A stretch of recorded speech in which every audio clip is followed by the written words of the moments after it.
días, ingeniero. Vamos a comenzar con la exposición. Nosotros somos alumnos de la Universidad Nacional del Altiplano, de la Escuela Profesional de Ingeniería de Sistemas. Vamos a comenzar con la exposición, que es generación de código intermedio.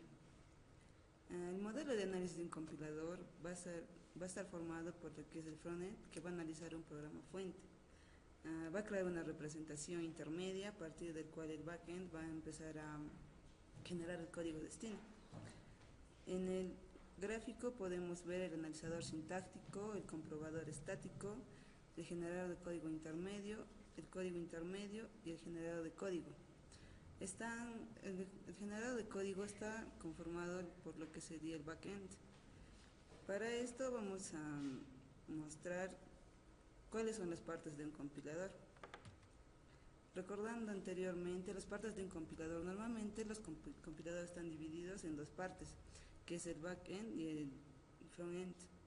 El frontend básicamente analiza el código, comprueba su validez, genera el árbol de derivación y rellena los valores de la tabla de símbolos. Esta parte suele ser independiente porque de la plataforma o sistema para el cual se vaya a compilar, es de acuerdo a eso. Y el backend es la parte que genera el código máquina, específico de una plataforma a partir de los resultados del análisis que se va a realizar en el frontend. Durante el proceso de traducir un programa de un lenguaje fuente dado al código para una máquina destino, un compilador puede construir una secuencia de representaciones intermedias. Un compilador podría usar una secuencia de representaciones intermedias, que serían inicializando por un programa fuente, representación intermedia de alto nivel, representación intermedia de bajo nivel y el código destino, que básicamente se refiere a máquinas de otro lenguaje que se necesiten al momento de hacer la sintaxis de un código y realizar su traducción. Las representaciones de alto nivel están cerca del lenguaje fuente y las representaciones de bajo nivel están cerca de la máquina destino. Las variantes de los árboles sintácticos. Los nodos en un árbol sintáctico representan construcciones en el programa fuente. Los hijos de un nodo representan componentes significativos de una construcción. Un gráfico acíclico dirigido de aquí en adelante, vamos a llamarlo GDA, para una expresión que va a ser identificada, las subexpresiones comunes y de la expresión. Un grafo dirigido acíclico para las expresiones, un GDA tiene unas hojas que corresponden a los operandos atómicos y códigos inferiores que corresponden a los operadores. La diferencia es que un nodo n en un GDA tiene más de un padre si n representa una subexpresión común. Por ejemplo, si van a tener varios operadores, no se van a poder repetir en la izquierda. Y el árbol para la subexpresión común se replica tantas veces como aparezca la subexpresión en la expresión original, que desde el árbol padre hasta para el lado derecho sí se van a poder repetir, pero no para el lado izquierdo. Y el código de tres direcciones, dentro de lo que sería la generación de código intermedio, podemos generarlo mediante el código de tres direcciones, que va a tener máximo un operador del lado derecho de una instrucción, que no va a permitir expresiones aritméticas acumuladas. El ejemplo va a ser que de las tres direcciones en una representación lineal de un árbol sintáctico o de un GDA, el cual los nombres explícitos corresponden a los nodos interiores de un grafo. En aquí podemos ver que teniendo el nodo padre el operador más, al lado izquierdo solamente se repite una vez y todos los operadores que le siguen van a irse por el lado derecho, y así sus constantes también. Y así se va a producir lo que sería el código de tres direcciones. Después de esto se va a necesitar o se van a utilizar lo que serían las direcciones e instrucciones, que una dirección puede ser una de las siguientes opciones. Va a tener un nombre, una constante, un valor temporal generado por el compilador, que el nombre va a ser por conveniencia, que van a ser permitidos que los programas aparezcan como direcciones en código que estén formados en tres filas. Una constante, en la práctica, un compilador debe tratar con muchos tipos o distintos tipos de variables, ya sea una A, una X, una Y, varios ejemplos que utilizamos en diferentes lenguajes de programación. y un valor temporal generado por el compilador. Es conveniente en especial con los compiladores de optimización, que va a crear un nombre distinto cada vez que se necesite un valor temporal. Y también aparte de los triplos va a haber los cuádruplos. Un cuádruplo tiene como 4 campos, a los cuales llamamos OP, que va a ser el operador, el ARG1 y el ARG2, que podemos asimilarlo como si fuera un argumento 1 y un argumento 2, y el resultado. El campo operador contiene un código interno para cada operador. Por ejemplo, la instrucción de 3 direcciones, X va a ser igual a Y más Z, que se va a representar colocando una A en OP y en ARG1, Z, en ARG2 y en X va a estar el resultado. Como vemos en el ejemplo de que un código de 3 direcciones es representación de cuádruplos. Colocamos el ejemplo del anterior de triplos, que son de 3 direcciones, y lo vamos a utilizar lo que serían los cuádruplos, para luego convertirlo en tripletes, que va a tener 3 campos, a los cuales vamos a llamar operador, argumento 1 y argumento 2. Van a estar diferenciados por los operadores, que va a tener un menos al inicio, en el operador, todos los operadores, más multiplicación igual, el ARG es las constantes y el ARGB los números. Y lo podemos representar en este árbol sintáctico y en los triples. Y los tipos y declaraciones. La comprobación de tipos utiliza reglas lógicas para razonar acerca del comportamiento de un programa en tiempo de ejecución. Aplicaciones de traducción a partir del tipo de un nombre. Un compilador puede determinar el almacenamiento necesario para ese nombre en tiempo de ejecución. Y las expresiones de tipos. Los tipos tienen estructuras, las cuales representamos mediante el uso de las expresiones de tipos. Una expresión es un tipo básico, se forma mediante la aplicación de un operador llamado constructor de tipos o expresiones de tipos. Ejemplo, vamos a tener como nodo padre un arreglo, que para el lado izquierdo va a utilizar el número 2, que sería al momento de declarar las variables y darles como atributo un entero, ya sea un número booleano o un número flotante. Y los va a distinguir en 2 filas, como una especie de arreglo para definirlos. Después de esto está la equivalencia de tipos. ¿Cuándo son equivalentes 2 expresiones de tipos? Muchas reglas de comprobación de tipos tienen la forma if.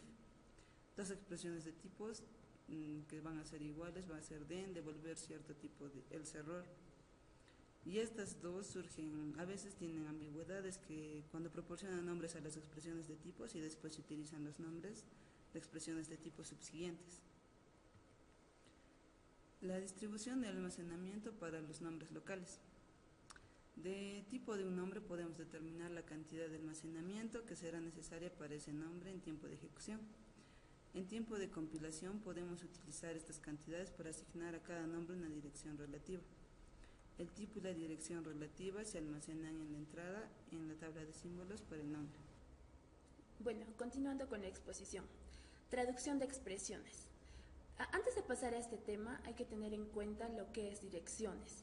Las direcciones pueden ser ya sea un nombre o una constante o un valor temporal que va a ser generado por el compilador.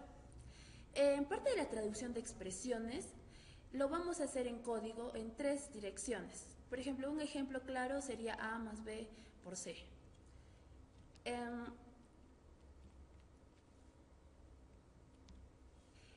Operaciones dentro de expresiones.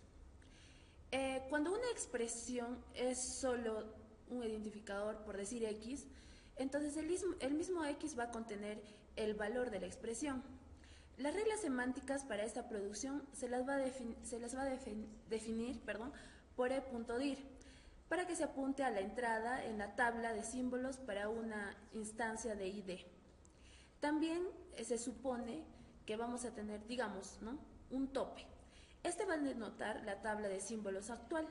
La función topehead va a obtener la entrada cuando se aplica a la representación de cada cadena, o podría ser un ID lexema de la instancia ID. Esto en edcode y se va a establecer en una cadena ya vacía. Los operadores de más y menos unarios son representaciones de los operadores en un lenguaje ya ordinario. Por conveniencia, usamos una notación gen, por decir x igual y más z. Para representar la instrucción de 3 direcciones, x va a ser igual a y más z. Las expresiones que aparecen en lugar de variables como igual, se interpretan en forma literal. Otras instrucciones de 3 direcciones se generan de manera similar, aplicando gen a una combinación de expresiones y cadenas. Un ejemplo. En esta parte de este ejemplo tenemos una definición orientada por la sintaxis que va a traducir la instrucción de una asignación. En este caso, A igual a B más menos C. Y en la siguiente secuencia de código vamos a tener 3 direcciones. Primero, T1, que va a ser igual a menos C. Entonces, ¿qué va a suceder? T2 va a ser igual a B más T1, que ya lo está restringiendo, y A va a ser igual a T2. Traducción incremental. En el caso de traducción incremental, los atributos de código van a poder ser ya sea cadenas, largas, así que por lo general se van a generar estas ya en forma incremental. En el método incremental, gen no solo va a construir una instrucción de 3 direcciones, sino que también va a adjuntar la instrucción a la secuencia de instrucciones generadas. La secuencia puede retenerse en memoria para su posterior procesamiento o también puede enviarse como salida en forma incremental. En el caso de direccionamiento de los elementos de un arreglo, las direcciones se van a basar en la distribución por filas para los arreglos, la cual se va a utilizar en C y Java. Por lo general, un arreglo bidimensional se almacena en 2 formas, ya sea en orden por filas, de fila por fila, o por columnas, columna por columna. La figura que mostramos a continuación va a formar un arreglo de A de 2 por 3. Esto lo podemos ver en el orden de filas en la primera figura. Esta va a ir en forma, ya como les dije, de orden por filas. Y en el otro caso que podemos ver en el lado B, que es un orden por columnas, en este caso en la orden de forma por columnas se va a utilizar una familia de lenguajes. En este caso se va a utilizar el Fortran, ¿ya? Este orden por filas es para almacenar los elementos de tal forma que estos puedan ser pueda ser descendente, un bloque de almacenamiento, y así los subíndices de más a la derecha aparezcan, ¿no?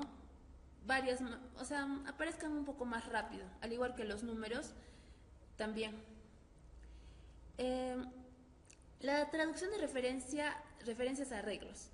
Esta va a consistir en las producciones y acciones semánticas, en conjunto con las producciones que involucran a un no terminal L.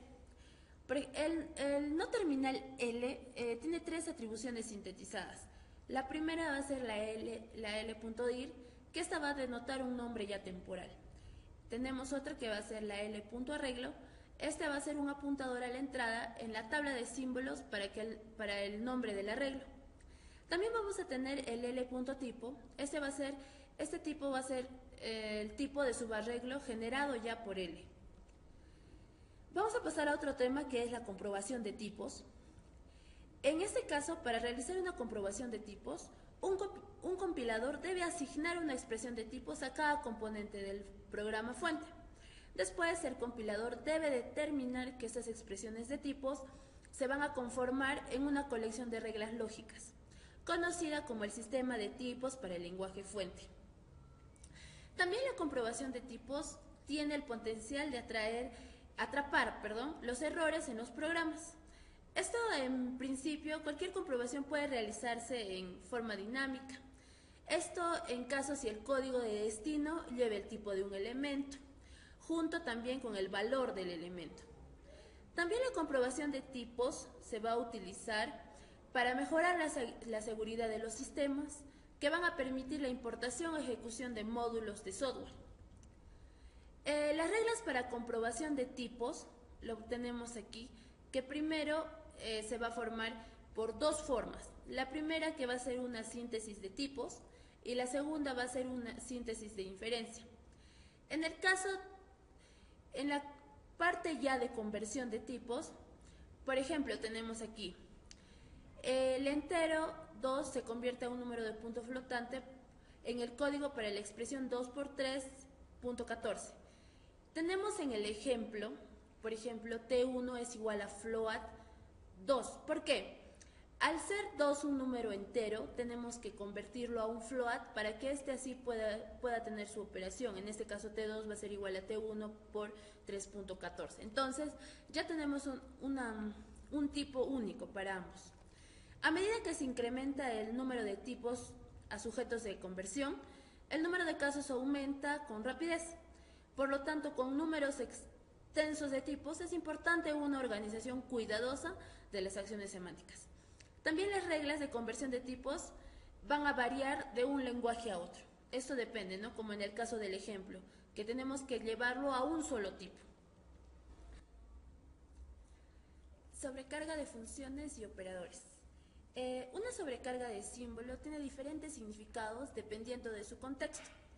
También la sobrecarga se va a resolver cuando se determina un significado único para cada ocurrencia de un nombre. También la firma para una función consiste en el nombre ya de la función y los tipos de sus argumentos. Hay que tener en cuenta que la suposición de que podemos resolver la sobrecarga con base en los tipos de los argumentos es equivalente, es decir, que lo podemos resolver la sobrecarga con base en las firmas. Pero no siempre, hay que tener esto en cuenta, es posible resolver la sobrecarga con solo ver los argumentos de una función.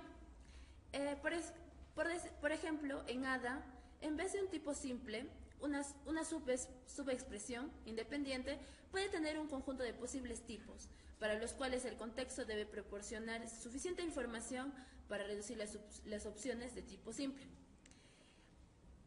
Inferencia de tipos y funciones polifórmicas. La inferencia de tipos es útil para el lenguaje como EML, el cual es fuertemente tipificado, pero no requiere que se declaren los nombres antes de utilizarlos, en este caso. También la inferencia de tipos va a asegurar que los nombres se utilicen en forma consistente. El término polimórfico, como les dije, se refiere a cualquier fragmento de código que pueda ejecutarse con argumentos de distintos tipos. El polimorfismo de parámetros, en donde el polimorfismo se caracteriza por parámetros de variables de tipo. Un algoritmo para la unificación. La unificación es el problema de determinar si dos expresiones S y T pueden ser idénticas, ¿no? Mediante la sustitución de expresiones por variables en S y T. La prueba de igualdad se va a basar en que las expresiones en un caso especial de unificación, es decir, si S y T tienen constantes pero no variables, entonces S y T se van a unificar si y solo si son idénticas. También el algoritmo de unificación se va a extender a los grafos con ciclos, por lo que se puede utilizar para evaluar ya sea la equivalencia estructural de los tipos circulares. Una formación gráfica teórica de unificación en donde los tipos se representan mediante grafos, por ejemplo, son las variables de tipos que van a ser representados por hojas, y también los constructores de tipos se van a representar mediante nodos interiores. Y estos nodos se van a agrupar en clases de equivalencia. El algoritmo de unificación va a utilizar dos operaciones con nodos. La primera va a ser de buscar, en este caso buscar n. ¿Qué va a suceder en este caso? En este caso se va a devolver el nodo representativo de la clase de equivalencia que actualmente está conteniendo al nodo n. En el caso de unión mn, este va a combinar las clases de equivalencias que van a contener a estos nodos, en el caso, como ya les dije, de m y n. Si un nodo no variable, o sea, este va a unirse, se va a convertir a este nodo no variable en el representante para la clase de equivalencia combinada. En caso contrario, la unión convierte a uno de los dos representantes originales en el nuevo representante. Flujo de control. En el caso del flujo de control, en los lenguajes de programación, las expresiones booleanas se van a utilizar con frecuencia primero, para alterar el flujo de control. En el caso de la alteración del flujo de control, las expresiones booleanas se van a utilizar como expresiones ya condicionales en las instrucciones que van a alterar el flujo de control. El valor de dichas expresiones booleanas van a ser implícitos en una posición a la que se va a llegar en un programa. Por ejemplo, ¿no? En este caso, en if de ES, la expresión E debe ser verdadera si esta va a llegar a la instrucción S. En la segunda parte vamos a tener lo que es calcular los valores lógicos. Esta va a ser una expresión booleana que va a representar a un true o a un false como valores. Dichas expresiones booleanas se van a poder evaluar en analogías con expresiones aritméticas, mediante estas instrucciones de 3 direcciones con los operadores lógicos. El uso que se va a pretender dar a estas expresiones booleanas se va a determinar mediante ya un contexto. Las expresiones booleanas, ¿qué son? Estas van a estar compuestas de 2 operadores booleanos, que denotamos como y o también un signo, ¿no? Usando la convención de C para los operadores ya sean AND, OR y NOT, respectivamente, que se aplican a elementos que son variables booleanos o a expresiones relacionadas. Las expresiones booleanas generadas por la siguiente gramática, por ejemplo, que tenemos B de B, como la expresión que podrían ver en la imagen, esta definición del lenguaje semántico va a ser una programación determinada para que puedan así ser evaluadas todas las partes de una expresión, en este caso la expresión booleana. Si la definición, en este caso de este ejemplo, del lenguaje permite o requiere que se puedan así evaluar las partes de una expresión booleana, entonces el compilador puede optimizar esto. El código de cortocircuito. El código de cortocircuito, o también llamado de salto, en este caso los operadores booleanos se traducen en saltos. Los mismos operadores no van a aparecer en el código. En vez de ello, el valor de una expresión booleana se representa mediante una posición de la secuencia de código.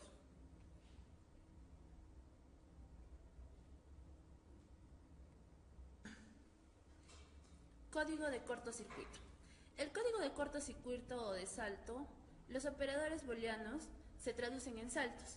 Los mismos operadores no aparecen en el código. En vez de ello, el valor de una expresión booleana se representa mediante una posición en la secuencia de un código. En el caso de este ejemplo, esta es una instrucción.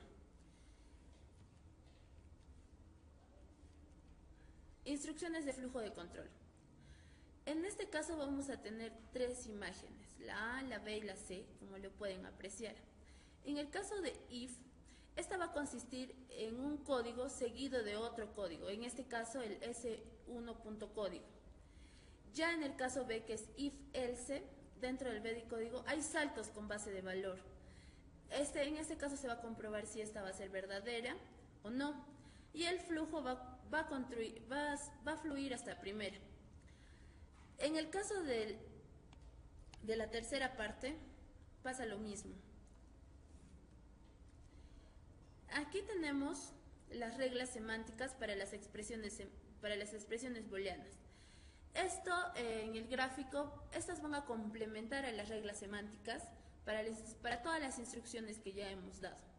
En ese caso tenemos la producción, en el caso de B, a B1 y B2, y sus reglas semánticas, ¿no? B.1 true, false, código, y entre todas las que podemos apreciar.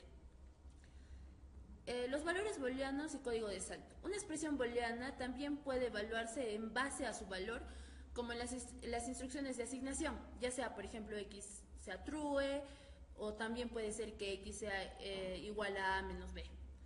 Una forma limpia de manejar ambas funciones de las expresiones booleanas es primero construir un árbol sintáctico para las expresiones, para que así podamos usar cualquiera de estos métodos. Tenemos 2 métodos, uno que es usar 2 pasadas, que esto va a construir un árbol sintáctico para poder completar en toda la entrada, y después va a recorrer el árbol en orden por profundidad. ¿Y ¿qué va a hacer? Va a calcular todo lo que es transacciones especificadas por las reglas semánticas. El segundo método que tenemos es usar una pasada por las instrucciones, pero 2 pasadas para las expresiones. Con este método vamos traduciríamos que E en will, por ejemplo, S1, antes de examinar S1. Sin embargo, la traducción de E se realiza construyendo su árbol sintáctico y después recorriendo ese árbol. Parcheo de retroceso, backpath. Un problema al generar el código de expresiones booleanas e instrucciones de flujo de control es el de relacionar una instrucción de salto con el destino del mismo. Bueno, aquí aplicaremos un método complementario, que cuando se genera un salto destino de este, se deja temporalmente sin especificar y cada salto se colocará en una lista que tiene una etiqueta destino. Generación de código de una pasada mediante parcheo de retroceso. La técnica de parcheo de retroceso puede usarse para generar código para las expresiones booleanas y las instrucciones de flujo de control en una pasada. Las instrucciones que vamos a generar serán expresiones booleanas, excepto por la forma en que se manejan las etiquetas. Como aquí tenemos algunos atributos sintetizados, que son listTrue y listFalse. Bueno, el terminal B que vamos a utilizar aquí sirve para que manejemos las etiquetas del código de las expresiones booleanas. Crear lista. ¿Esto qué hace? Crea una nueva lista que solo contiene a I con un índice que apunta al arreglo de instrucciones. Crear lista devuelve un apuntador a la lista recién creada 2. Combinar P1 en P2. ¿Eso qué hace? Concatena las listas a las que se apuntan P1 en P2. Backpath P de I. Bueno, aquí inserta a I como la etiqueta de destino para cada una de las instrucciones en la lista a las que apunta P.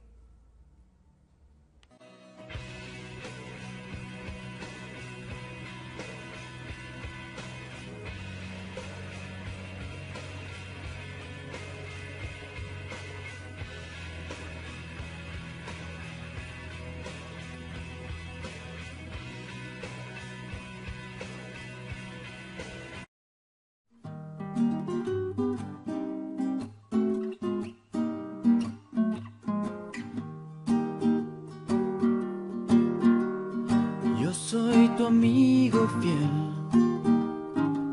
yo soy tu amigo fiel. Y si un día tú te encuentras lejos, muy lejos de tu lindo hogar, cierra los ojos y recuerda que yo soy tu amigo fiel. Sí, yo soy tu amigo fiel.